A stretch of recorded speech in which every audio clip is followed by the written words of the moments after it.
Teacher അമ്മയുടെ ഇന്നത്തെ എപ്പിസോഡിലേക്ക് എല്ലാവർക്കും സ്വാഗതം. വീഡിയോ ആദ്യമായി കാണുന്നവരാണെങ്കിൽ സപ്പോർട്ട് ചെയ്ത് സബ്സ്ക്രൈബ് ചെയ്ത് ലൈക്ക് ചെയ്യാൻ മറക്കല്ലേ. ജോൺ വരുന്നുണ്ടെന്നറിഞ്ഞ് മേരിക്കുട്ടി ടീച്ചറും കനിയും നേരത്തെ തന്നെ മേരിക്കുട്ടി ടീച്ചറുടെ വീട്ടിലെത്തിയിട്ടുണ്ട്. അവർ വീട്ടിലെത്തുമ്പോഴേക്കും ജോണും അങ്ങോട്ട് എത്തുന്നുണ്ട്. എങ്ങനെയുണ്ടായിരുന്നു ജോണേട്ടൻ ഇൻ്റർവ്യൂ എന്ന് കനി ചോദിക്കുമ്പോൾ കുഴപ്പമില്ലായിരുന്നെന്ന് ജോൺ മറുപടി പറയുന്നുണ്ട്. ജോലിയായി കഴിഞ്ഞാലും താൻ ഇവിടെ തന്നെ നിന്നോളാമെന്ന് കനി പറഞ്ഞിട്ട് ഹലുവ വാങ്ങിയോന്ന് ചോദിക്കുന്നുണ്ട്. ജോൺ ബാഗ് തുറന്ന് ഹൽവ എടുക്കുമ്പോഴേക്കും ഇനി അത് കൂടി ടെസ്റ്റ് ചെയ്തിട്ടിറങ്ങാം എന്ന് കനി പറയുന്നുണ്ട്. ജോൺ ഹൽവ എടുത്തു കൊടുക്കുമ്പോൾ അവളത് സന്തോഷത്തോടു കൂടി ടേസ്റ്റ് ചെയ്ത് നോക്കുന്നുണ്ട്. പിന്നീട് കാണിക്കുന്നത് നമ്മുടെ ടീച്ചർ അമ്മയുടെ വീട്ടിൽ കേശു ആക്രി സാധനങ്ങളെല്ലാം പെറുക്കിക്കൂട്ടി വെക്കുന്നതാണ്. വീടും പരിസരവും ചുറ്റി നടന്ന് അവൻ പഴയ പ്ലാസ്റ്റിക് സാധനങ്ങളെല്ലാം ഒരു ചാക്കിൽ നിറച്ചോണ്ടിരിക്കുക. പഴയൊരു ഫാനുമായി ടീച്ചറമ്മയും അങ്ങോട്ട് വന്ന്, എടാ കേശു, ഇത് വൈൻഡിങ്ങിനുള്ളതല്ലേ? നമ്മുടെ കയ്യിലെ കൈക്കാശായിട്ട് കുറച്ച് രൂപ വേണമെന്ന് ടീച്ചറമ്മ പറയുമ്പോൾ അതെ അതെ, അല്ലെങ്കിൽ എല്ലാത്തിനും ബോസിനോട് ചോദിക്കേണ്ടി വരും എന്ന് കേശുവും പറയുന്നുണ്ട്. നീ പൊട്ടിയ ബക്കറ്റും പ്ലാസ്റ്റിക്കും എല്ലാം എടുത്തോന്ന് ടീച്ചറമ്മ ചോദിക്കുമ്പോൾ എല്ലാം എടുത്തു, തൽക്കാലം ഇതൊക്കെ മതി എന്ന് പറഞ്ഞുകൊണ്ട് അവൻ ആ ചാക്ക് നിറയ്ക്കുന്നുണ്ട്. ദേ കേശു, പുറത്തിറങ്ങുമ്പോൾ സൂക്ഷിക്കണേ. വിഷ്ണു പോലീസുകാരോട് വീടൊക്കെ നോക്കാൻ ഏൽപ്പിച്ചിട്ടുണ്ട്. അവരുടെ കണ്ണിലൊന്നും പെടാതെ ശരിക്കും ശ്രദ്ധിച്ചോണ്ട് പോണേ. ശ്രദ്ധിക്കാമെന്ന് കേശു പറയുമ്പോൾ ആ ചാക്കെടുത്ത് തലയിൽ വെക്കാൻ ടീച്ചർ അമ്മയും അവനെ സഹായിക്കുന്നുണ്ട്. പോണ വഴിക്കവൻ പറമ്പിന്ന് വെട്ടിയ ഒരു വാഴക്കുലയും എടുക്കുന്നുണ്ട്. ഇതിനെന്തെങ്കിലും പൈസ കിട്ടുമെന്ന് ടീച്ചറമ്മ ചോദിക്കുമ്പോൾ അതൊക്കെ കിട്ടും എന്ന് പറഞ്ഞുകൊണ്ട് ചുമലിൽ പഴയ സാധനങ്ങൾ നിറച്ച ചാക്കും കയ്യിൽ വാഴക്കുലയുമായി കേശു അത് വിൽക്കാനായി പോകുന്നുണ്ട്. പിന്നീട് ഡൈനിങ് ടേബിളിൽ നിന്ന് ഹൽവ കഴിച്ചുകൊണ്ടിരിക്കുന്ന ജോണിനെയും കനിയെയുമാണ് കാണിക്കുന്നത്. നല്ല മലബാറി ഹൽവയാണെന്ന് ജോൺ പറയുമ്പോൾ ഒരു കഷ്ണം ജോണിനായി കൊടുത്തിട്ട്, ജോണേട്ടാ, ടീച്ചറും ഞാനും ഇപ്പോൾ ഭയങ്കര സെറ്റാ, പിന്നെ ഈ വീടും പരിസരവും എല്ലാം എനിക്ക് ഓക്കെയാ എന്നൊക്കെ കനി പറയുമ്പോൾ, അല്ല കവി എന്താ ഉദ്ദേശിക്കുന്നതെന്ന് ജോൺ ചോദിക്കുന്നുണ്ട്. ജോണേട്ടന് കോഴിക്കോട് ജോലിയായാലും കുഴപ്പമില്ല, ഞാൻ ഇവിടെ നിന്നോളാന്നാ ഉദ്ദേശിച്ചേ എന്ന് കനി പറയുമ്പോഴേക്കും, നീ കോളേജിൽ പോണ വഴിക്ക് എന്നെ ഒന്ന് സ്കൂളിലാക്കി തരണേന്ന് സ്കൂളിൽ പോവാൻ റെഡിയായി വന്ന മേരിക്കുട്ടി ടീച്ചറും അവളോട് പറയുന്നുണ്ട്. അമ്പരപ്പോടെ നോക്കുന്ന ജോണിനോടായി, നീ റെസ്റ്റ് എടുത്തോ ജോണേ, യാത്ര കഴിഞ്ഞ് വന്നിട്ടല്ലേ ഉള്ളൂ എന്ന് പറഞ്ഞുകൊണ്ട് മേരിക്കുട്ടി ടീച്ചർ ഒരു ഹൽവ കഷ്ണമെടുത്ത് വായിലേക്കിടുമ്പോൾ, അമ്മ ബുള്ളറ്റിൽ കയറാൻ പഠിച്ചോന്ന് ജോൺ അമ്പരപ്പോടെ ചോദിക്കുന്നുണ്ട്. അത് പഠിക്കാനൊന്നുമില്ലടാ, കയറി അങ്ങിരിക്കുക, അത്രേ ഉള്ളൂ എന്ന് മേരിക്കുട്ടി ടീച്ചർ ആത്മവിശ്വാസത്തോടെ പറയുമ്പോൾ, ആഹാ, അത്രയ്ക്ക് എക്സ്പേർട്ടായോ എന്ന് ജോണും ചോദിക്കുന്നുണ്ട്. പിന്നല്ലാതെ എന്ന് മേരിക്കുട്ടി ടീച്ചർ പറയുമ്പോൾ കനിയും മേരിക്കുട്ടി ടീച്ചറും കൂടി ജോണിനോട് യാത്രയും പറഞ്ഞിറങ്ങുന്നുണ്ട്. പിന്നീട് നമ്മുടെ ടീച്ചറമ്മയും കേശുവും കൂടി നീനയുടെ വീട്ടിലേക്ക് പോകുന്നതാണ് കാണിക്കുന്നത്. പോകുന്ന വഴിക്ക് ഓട്ടോ നിർത്തി ഇത്താത്തയെ ഓട്ടോയിൽ തന്നെ ഇരുത്തി കേശു പോയി നീനയ്ക്കുള്ള ഫ്രൂട്ട്സ് എല്ലാം വാങ്ങുന്നുണ്ട്. കേശു ഓട്ടോയിൽ കയറാൻ വരുമ്പോഴാണ് ടീച്ചറമ്മ അവന്റെ നെറ്റിയിലെ ചന്ദനം കാണുന്നത്. കാലിതിങ്ങനെ ചന്ദനം തൊട്ട് പോയാൽ നല്ല രസമായിരിക്കുന്നു ടീച്ചറമ്മ പറയുമ്പോൾ, അയ്യോ ഞാൻ അത് ഓർത്തില്ല എന്ന് പറഞ്ഞുകൊണ്ട് കേശു ആ ചന്ദനം മായ്ച്ചു കളയുന്നുണ്ട്. പ്രിയയ്ക്ക് അർച്ചന കഴിക്കാൻ പോയപ്പോൾ ഇട്ടതാ, ഇപ്പോൾ ഓക്കെ ആയില്ലേ എന്ന് ചോദിച്ചുകൊണ്ട് കേശു ഓട്ടോയ്ക്കകത്തേക്ക് കയറുന്നുണ്ട്. ആരോ കോളിംഗ് ബെല്ലടിക്കണ ശബ്ദം കേട്ടാണ് നീന വന്ന് വാതിൽ തുറക്കുന്നത്.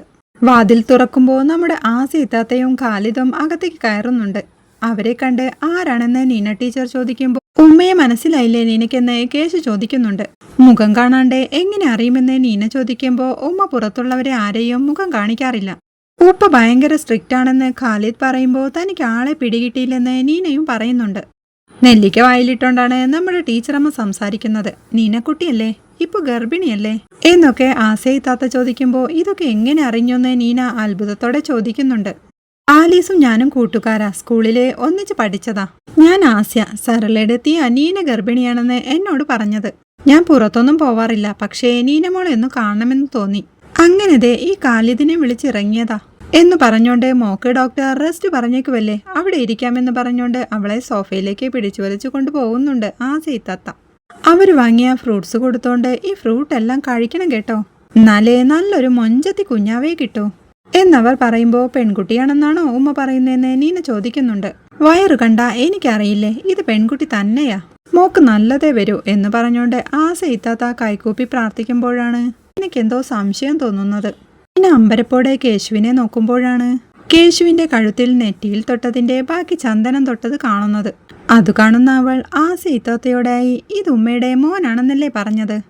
അതെ, ഖാലിദ് എന്ന് ഉമ്മ പറയുമ്പോൾ, നീന വീണ്ടും അവന്റെ കഴുത്തിലെ ചന്ദനക്കുറിയിലേക്കും അവന്റെ മുഖത്തേക്കും നോക്കുന്നുണ്ട്. ഖാലിദാണെന്ന് അവനും സമ്മതിക്കുമ്പോൾ താനൊന്ന് ടോയ്ലറ്റിൽ പോയി വരാമെന്ന് പറഞ്ഞ് തന്റെ മൊബൈലും എടുത്തോണ്ട് നീന അവിടെ നിന്ന് എണീറ്റ് പോകുന്നുണ്ട്. നീന പോയി കഴിയുമ്പോഴേക്കും കേശു ടീച്ചർ അമ്മയുടെ അടുത്തേക്കിരുന്ന് ടീച്ചറെ പണി പാളിയെന്നാ തോന്നുന്നത്, അവർക്കെന്തോ ഡൗട്ടുണ്ട്. പോലീസിനെ വിളിക്കാനാണോ ഇനി മറ്റാരെങ്കിലും വിളിക്കാനാണോന്നാ എന്റെ സംശയം എന്ന് കേശു പറയണ കേട്ട് ടീച്ചറമ്മ പേടിയോടെ എന്റെ കൃഷ്ണ എന്ന് വിളിക്കുന്നുണ്ട്. കൃഷ്ണനല്ല, എന്റെ പടച്ചോനെ ആസീത്താത്ത എന്ന് കേശു പറയുമ്പോൾ എന്തു ചെയ്യുമടാന്ന് ചോദിച്ച് ടീച്ചറമ്മ പേടിയോടെ ഇരിക്കുന്നുണ്ട്. പിന്നീട് സ്കൂളിൽ നിന്ന് സ്കൂട്ടർ ഓടിച്ച് പുറത്തേക്ക് ഇറങ്ങുന്ന മിഥുൻ സാറെയാണ് കാണിക്കുന്നത്.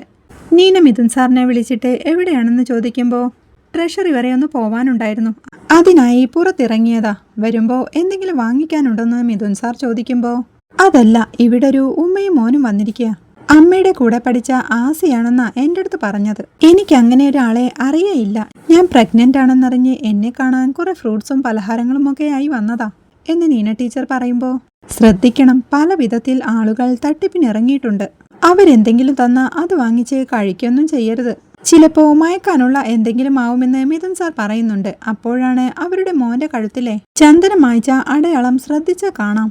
ആ ഉമ്മ എൻ്റെ വയറൊക്കെ ഒഴിഞ്ഞ് അനുഗ്രഹിച്ചു, എനിക്കെന്തോ പേടിയാവുന്നു സാറേ എന്ന് നീന പേടിയോടെ പറയുമ്പോൾ പേടിക്കണ്ട, ഞാൻ ഇപ്പോൾ തന്നെ ടീച്ചറുടെ അടുത്തേക്ക് വരാം, ടീച്ചർ തൽക്കാലം അവരുടെ അടുത്തേക്കൊന്നും പോകണ്ട, ചായ എടുക്കാനെന്നും മറ്റോ പറഞ്ഞ് അവരുടെ അടുത്തൊന്നും മാറി നിൽക്ക് എന്ന് മിഥുൻ പറയുമ്പോൾ പെട്ടെന്ന് വരണേ സാറേ എന്ന് നീന പറയുന്നുണ്ട്. നീ പുറകുവശത്തെ വാതില് തുറന്നിട്ട് വെക്ക്, കയ്യിലൊരു പാത്രം എന്തെങ്കിലും കഴുത്, അടുത്തേക്ക് വന്നാൽ അതെടുത്ത് എറിഞ്ഞ മതി കേട്ടോ, ഞാൻ ഇപ്പോൾ എത്താമെന്നും പറഞ്ഞ് മിഥുൻ സാർ കോൾ കട്ട് ചെയ്യുന്നുണ്ട്. ഹാളിൽ പേടിച്ചിരിക്കുന്ന നമ്മുടെ ടീച്ചറമ്മയോടായി കേശു പറയുന്നുണ്ട്, ഇത് പണിയാ ടീച്ചറെ, ആ ടീച്ചറെ കാണുന്നില്ല, ഇറങ്ങി ഓടാം, അല്ലെങ്കിൽ ഇപ്പോൾ പണി വീഴും എന്ന് കേശു പറയുമ്പോൾ ഈശ്വര ഇനി എന്തു ചെയ്യുമെന്ന് ടീച്ചറമ്മ അങ്കലാപ്പോടെ ചോദിക്കുന്നുണ്ട്. ഒന്നും നോക്കണ്ട, ഇറങ്ങി ഓടാം എന്ന് പറഞ്ഞുകൊണ്ട് കേശു ടീച്ചറമ്മയും പിടിച്ചു വലിച്ചോണ്ട് അവിടെ നിറങ്ങി ഓടുന്നുണ്ട്. നീന തിരിച്ച് ഹാളിലെത്തുമ്പോഴേക്കും ടീച്ചറമ്മയും കേശുവും അവിടെ നിന്ന് ഓടി രക്ഷപ്പെട്ടിരുന്നു. അവൾ നോക്കുമ്പോൾ അവർ വന്ന ഓട്ടോയിൽ തന്നെ കയറി തിരിച്ചു പോകുന്നുണ്ട്. വണ്ടിയിലിരുന്ന് പേടിയോടെ ടീച്ചറമ്മ കേശുവിനോട് പറയുന്നുണ്ട്, എനിക്ക് തോന്നുന്നത് മിക്കവാറും നീന മിഥുനെ വിളിച്ചിട്ടുണ്ടാവുമെന്നോ, അതല്ല ചിലപ്പോൾ പോലീസിനെ ആയിരിക്കും വിളിച്ചതെന്ന് കേശു പറയുന്നുണ്ട്. അതിനുള്ള സാധ്യത കുറവാടാ, മിഥുനെ തന്നെയാവും വിളിച്ചിട്ടുണ്ടാവുക, ഇറങ്ങി ഓടിയത് എന്തായാലും നന്നായി, അല്ലെങ്കിൽ പിടിയിലായനെ എന്ന് ആശ്വാസത്തോടെ ടീച്ചറമ്മ പറയുന്നുണ്ട്. ഇത് വല്ലതും ബോസ് അറിഞ്ഞാലേ എന്റെ കാര്യം തീർന്നു, ഇനി ഇങ്ങനെയുള്ള റിസ്ക് പരിപാടിക്കൊന്നും ഞാനില്ലേ എന്ന് കേശു ടീച്ചറമ്മയോടായി പറയുമ്പോൾ നീ നമ്മുടെ വീട്ടിൽ വന്ന് കയറിയത് റിസ്ക് ഇല്ലാത്ത പരിപാടിയാണോ, ഒന്ന് പോടാ എന്ന് ടീച്ചറമ്മ കേശുവിനെ വഴക്ക് പറയുന്നുണ്ട്. നമ്മുടെ കനിയും ബുള്ളറ്റ് ഓടിച്ചോണ്ട് കോളേജിലേക്കുള്ള യാത്രയിൽ തന്നെയായിരുന്നു. പിന്നീട് കാണിക്കുന്നത് ഒരു ഹോസ്പിറ്റലിൽ മോനെ കാണിക്കാനായി വരുന്ന മഹേഷിനെയും രേണുകയെയുമാണ്. എന്താ പറ്റിയതെന്ന് ഡോക്ടർ ചോദിക്കുമ്പോൾ ഞങ്ങളൊരു ട്രാവലിങ്ങിലായിരുന്നു, ലാസ്റ്റ് മണാലിയിലായിരുന്നു ഞങ്ങളുണ്ടായിരുന്നത്, പെട്ടെന്ന് ഇവന് ഹൈ ടെമ്പറേച്ചർ ഉണ്ടായി, കൂടെ നല്ല വൊമിറ്റിംഗും ഉണ്ടായിരുന്നു, ഞങ്ങൾ അവിടുത്തെ ഒരു ഹോസ്പിറ്റലിൽ കാണിച്ചായിരുന്നു, മെഡിസിൻസും കൊടുത്തിട്ടുണ്ടായിരുന്നു, പിന്നെ ഇവന് വയ്യാത്ത കാരണം ഞങ്ങൾ ടൂർ ക്യാൻസൽ ചെയ്ത് ഫ്ലൈറ്റിൽ തിരികെ വന്നു. ജസ്റ്റ് ഫ്ലൈറ്റ് ഇറങ്ങി കാറിൽ കയറുമ്പോഴേക്കും ഇവർ രണ്ടാളും പിന്നെ ഛർദ്ദിച്ചു, പിന്നെ ഇവർ രണ്ടാളും വയ്യാണ്ട് കുഴഞ്ഞുപോയി എന്നൊക്കെ മഹേഷ് പറയുമ്പോഴേക്കും ആ കിടക്കുന്ന കുട്ടിയാണോ രണ്ടാമത്തെയാളെന്ന് ഡോക്ടർ ചോദിക്കുന്നുണ്ട്. അതെ എന്ന് മഹേഷ് പറയുമ്പോൾ അപ്പുറത്തെ ബെഡിൽ കിടക്കുന്ന കാവ്യയുടെ അടുത്തേക്ക് ഡോക്ടർ ചെല്ലുന്നുണ്ട്. അരികെ തന്നെ നമ്മുടെ രാധ ഇരിപ്പുണ്ട്. അവളെ പരിശോധിച്ചു നോക്കിക്കൊണ്ട് അവിടുത്തെ ആൾട്ടിറ്റ്യൂഡും തണുപ്പുമെല്ലാം കുഞ്ഞുങ്ങളെ ബാധിച്ചിട്ടുണ്ടാവും എന്ന് ഡോക്ടർ പറയുമ്പോൾ മഞ്ഞിലെ രണ്ടാളും ശരിക്കും കളിച്ചെന്ന് രാധ പറയുന്നുണ്ട്. അതവരെ ബാധിച്ചിട്ടുണ്ടാവും. കുളിരിൽ ശ്രദ്ധിച്ചില്ലെങ്കിൽ ഉണ്ടാവുന്ന ബാക്ടീരിയൽ ഗ്രോത്ത് പകർന്നാൽ പ്രശ്നമുണ്ടാവാം. അതാണ് ഈ കുളിരും പനിയും. വോമിറ്റ് ചെയ്തോണ്ടാവും ഡീഹൈഡ്രേറ്റ് ആയത്. കുഴപ്പമൊന്നുമില്ല, ഈ ട്രിപ്പ് കഴിഞ്ഞാൽ ഓക്കെ ആവും. ഇപ്പോൾ നിങ്ങൾ ഫ്ലൈറ്റിലല്ലേ വന്നത്, അപ്പോഴും ഓൾട്ടിറ്റ്യൂഡ് പ്രശ്നങ്ങളും മോഷൻ സിക്നസ്സും ഒക്കെ ഉണ്ടാവാം. അതാ പിന്നെയും പ്രശ്നമായത് എന്ന് ഡോക്ടർ പറയുന്നുണ്ട്. അവിടെ വെച്ച് ആദ്യം മോൾക്കാ പ്രശ്നമായത്, പെട്ടെന്ന് തന്നെ മോനും വയ്യാതെ എന്ന് രാധ പറയുമ്പോൾ കുട്ടികൾക്കാവുമ്പോൾ ഇമ്മ്യൂണിറ്റി പ്രശ്നമുണ്ടല്ലോ, ക്രോസ് ഇൻഫെക്ഷൻ വന്നതാവാം. കുഴപ്പമില്ല, ട്രിപ്പ് കഴിയുമ്പോൾ നമുക്ക് നോക്കാം. പ്രശ്നമൊന്നുമില്ലെങ്കിൽ വീട്ടിലേക്ക് പോവാം. ശരിക്കും തിളപ്പിച്ചാറിയ വെള്ളം കൊടുക്കണം, ചൂട് കഞ്ഞിയും കൊടുക്കണം. വീട്ടിലെത്തി നല്ല പോലെ ഒന്ന് റെസ്റ്റ് ചെയ്യുമ്പോൾ കുട്ടികളൊക്കെ ആവും. വീട്ടിലെത്തിയിട്ട് ഇടയ്ക്കൊന്ന് ആവി പിടിക്കണം. എന്തായാലും ട്രിപ്പ് കഴിയണവരെ ഒന്ന് വെയിറ്റ് ചെയ്യ്, നമുക്ക് നോക്കാമെന്ന് പറഞ്ഞിട്ട് ഡോക്ടർ അവിടെ നിന്ന് പോകുന്നുണ്ട്. പിന്നീട് ട്രിപ്പ് കയറുന്നതും നോക്കി അസ്വസ്ഥതയോടെ ഇരിക്കുന്ന രേണുകയാണ് കാണിക്കുന്നത്. മഹേഷ് അവളുടെ അടുത്തേക്ക് ചെല്ലുമ്പോൾ എന്റെ മഹേഷ് ഏട്ടാ, ഇത് കുറച്ചു നേരം എടുക്കല്ലോ എന്നവൾ പറയണ കേട്ട്, എടി നീ അതിന്റെ സ്പീഡൊന്നും മാറ്റല്ലേ, ഒരു കാര്യം ചെയ്യേ, ഇങ്ങോട്ട് എണീക്ക്, എന്ന് പറഞ്ഞ് അവളെ മാറ്റിയിരുത്തി നിന്നെ എനിക്ക് തീരെ വിശ്വാസമില്ല എന്ന് പറഞ്ഞുകൊണ്ട് മഹേഷ് മോന്റെ അടുത്തിരിക്കുന്നുണ്ട്. അപ്പോഴേക്കും മൃദു കണ്ണു തുറന്ന് കാവ്യ എവിടെയെന്ന് ചോദിക്കുന്നുണ്ട്. കാവ്യ ഇവിടെ അച്ചാന്ന് ഒന്ന് ജീവൻ വെച്ചപ്പോൾ അവന്റെ ഒരു കാവ്യ ഇവിടെ നിങ്ങളുടെ സ്നോമാനൊന്നും ഉണ്ടാക്കാൻ പറ്റത്തില്ല കേട്ടോ എന്ന് മഹേഷ് പറയുമ്പോൾ കുഴഞ്ഞിരുന്ന ആളാണല്ലോ എന്ന് രാധയും ചോദിക്കുന്നുണ്ട്. അപ്പോഴേക്കും കാവ്യ എവിടെന്ന് വിളിച്ചു പറയുന്നുണ്ട്. ഡാ റിതു, നിനക്കും വയ്യാത്തത് നന്നായി, അല്ലെങ്കിൽ ഈ പ്രശ്നത്തിൽ ഞാൻ ഒറ്റയ്ക്കായേനെ എന്ന് കാവ്യ പറയുമ്പോഴേക്കും കുറച്ചൊന്ന് മാറിയതിന്റെ ഡയലോഗാണെന്ന് രാധയും സ്നേഹത്തോടെ അവളെ കൊഞ്ചിക്കുന്നുണ്ട്. പിന്നീട് പുറത്തു നിൽക്കുന്ന വീണയുടെയും കല്ലുവിന്റെയും അടുത്ത് ചെന്ന് രാധ മഹേഷ് എവിടെന്ന് ചോദിക്കുന്നുണ്ട്. മാമ പുറത്തു നിൽപ്പുണ്ടായിരുന്നല്ലോ എന്ന് കല്ല് പറയുമ്പോൾ രാധ അവരുടെ അടുത്തേക്ക് ചെല്ലുന്നുണ്ട്. അവിടെ സന്തോഷിനോട് സംസാരിച്ചുകൊണ്ട് നിൽക്കുന്ന മഹേഷിന്റെ അടുത്തേക്ക് രാധ ചെന്ന് എടാ മഹേഷേ ഒന്ന് വന്നേ, ഒരു കാര്യം പറയട്ടെ എന്ന് പറഞ്ഞ് വിളിച്ചോണ്ട് പോകുന്നുണ്ട്. എടാ, നമ്മൾ ഇന്നെത്തുമെന്ന് അമ്മയ്ക്ക് ഒരു പ്രതീക്ഷയും കാണില്ല. നമ്മൾ ചെന്ന് കയറുമ്പോൾ ചിലപ്പോൾ അമ്മ താഴെ നിൽക്കുമായിരിക്കും, അപ്പോൾ ആകെ കുഴയും എന്ന് രാധ പറയുമ്പോൾ ശരിയാ, നമ്മൾ എത്തിയത് അമ്മയെ അറിയിക്കാൻ ഒരു വഴിയുമില്ലല്ലോ. രേണുവെങ്ങാനും പാഞ്ഞു പിടിച്ചു കയറി അമ്മയെ കണ്ട അതോടെ തീർന്നു എന്ന് മഹേഷ് ഓർമ്മിപ്പിക്കുമ്പോൾ സന്തോഷം കൂടെയുള്ളതാണെന്ന് രാധയും ഓർമ്മിപ്പിക്കുന്നുണ്ട്. നീ ഒരു കാര്യം ചെയ്യേ, വീടെത്തിയ ഉടനെ ഡോറ് തുറന്ന് അമ്മയുണ്ടെങ്കിൽ അമ്മയ്ക്ക് പെട്ടെന്നൊരു സൂചന കൊടുക്കണം. ലഗേജ് ഇറക്കണമെന്നും പറഞ്ഞ് ബാക്കിയുള്ളവരെ ഹോൾഡ് ചെയ്യാം എന്നൊക്കെ രാധ പറയുമ്പോൾ വീണയ്ക്ക് കാര്യങ്ങൾ അറിയുന്നുണ്ട്, കുഴപ്പമില്ല. പക്ഷെ കല്യാണി ഒന്ന് ശ്രദ്ധിച്ചോണം, അവൾക്ക് പെട്ടെന്ന് കാര്യങ്ങളെല്ലാം പിടികിട്ടും എന്ന് മഹേഷും പറയുന്നുണ്ട്. അത് ഞാൻ നോക്കിക്കോളാം, അമ്മ താഴെ തന്നെ ഉണ്ടെങ്കിൽ പെട്ടെന്ന് മുകളിലേക്ക് മാറ്റണം. അടുക്കളയിൽ അഥവാ എന്തെങ്കിലും കുക്ക് ചെയ്തിട്ടുണ്ടെങ്കിൽ അത് ഞാൻ രേണു കാണാതെ മാറ്റിക്കോളാം എന്നൊക്കെ രാധ പറയുമ്പോൾ മഹേഷ് അത് സമ്മതിക്കുന്നുണ്ട്.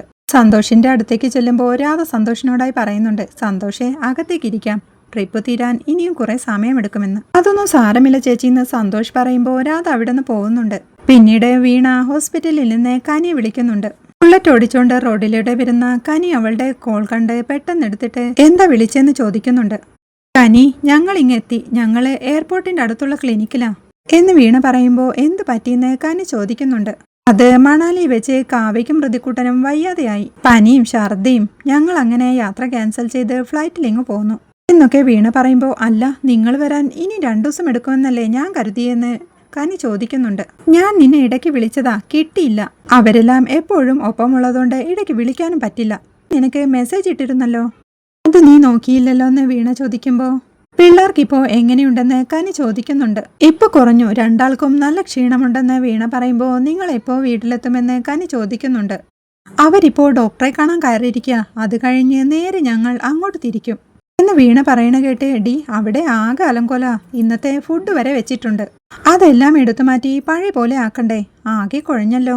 നീ ഒരു കാര്യം ചെയ്യേ, ഫോൺ വെക്ക്, ഞാൻ ചെറിയമ്മയെ വിളിച്ച് കാര്യം പറയട്ടെ എന്ന് കനി പറയുമ്പോൾ വീണ ഓക്കെ പറഞ്ഞ് കോൾ വെക്കുന്നുണ്ട്. ചെറിയമ്മയെ വിളിച്ചു പറയാനായി കനി ഫോൺ എടുക്കുന്നിടത്താണ് ഇന്നത്തെ എപ്പിസോഡ് അവസാനിക്കുന്നത്. വീഡിയോ ഇഷ്ടമായാൽ സപ്പോർട്ട് ചെയ്ത് സബ്സ്ക്രൈബ് ചെയ്ത് ലൈക്ക് ചെയ്യാൻ മറക്കല്ലേ.